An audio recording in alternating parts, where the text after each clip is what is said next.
Hi everybody, I just got a new Synology network attached storage device a couple of weeks ago, and I was setting it up in my office, but last night I moved it down into the rack in my basement here to kind of in this permanent home.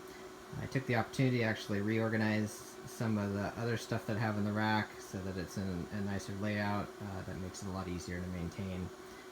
So I thought I'd give a quick tour about how I have everything set up. Starting at the top, I have a patch panel that goes to ports in the rest of the house on the left-hand side, and on the right-hand side those ports go to my office. And so on the back of that it goes up these blue wires here and is wired into the rest of the house.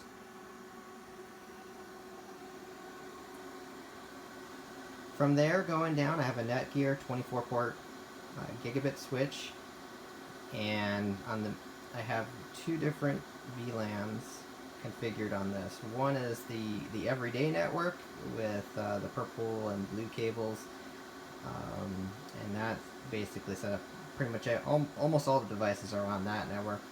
But I have a second VLAN with the yellow Ethernet cables, and that's a storage network. And so it lets me isolate all the storage traffic under separate networks so it's not competing with anything, and it just gets a little bit extra speed boost out of it.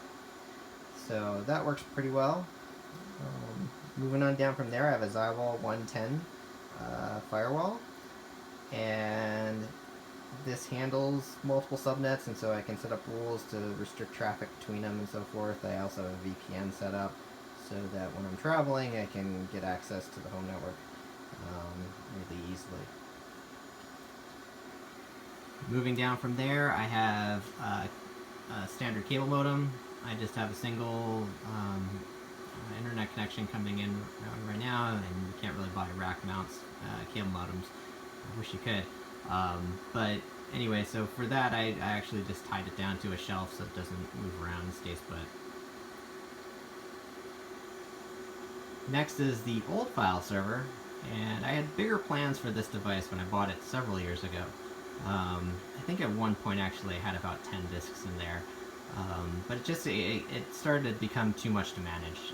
And so for right now, actually, I just ended up with it having 4 2-terabyte disks in it. But it was running out of space, and so that's why I had to get the Synology. It works pretty well. I still use it as a development server because I do server-side development for my weather software, and so this gives me something to work on in my office that's kind of local.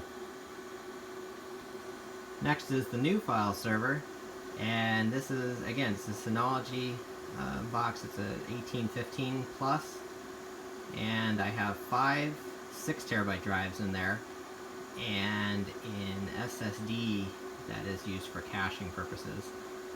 There's 4 networking ports on there, but I'm using the 2 right now. One is linked to the main network, and then one is linked to the storage network I talked about previously.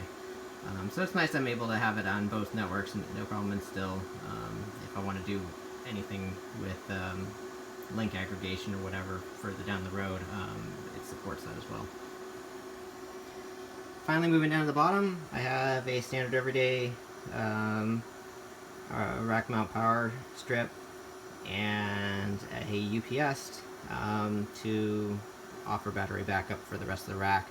Most of the stuff in the rack doesn't take a whole lot of power, so it's a fairly small UPS, and even with what I have, it's still only using 37% of its capacity, giving me about a 20-minute runtime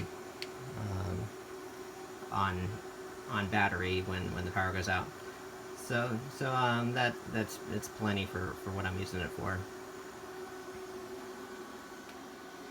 Coming back to the very top, I have a keyboard and mouse, and keyboard and trackpad and a monitor hooked up to the old file server for when I'm doing something that I really just don't want to do over the network. I can just come down here and get some stuff done.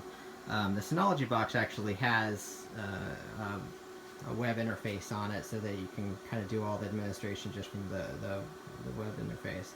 So that's really nice. I don't have to be down here at the rack to change a lot of configuration stuff.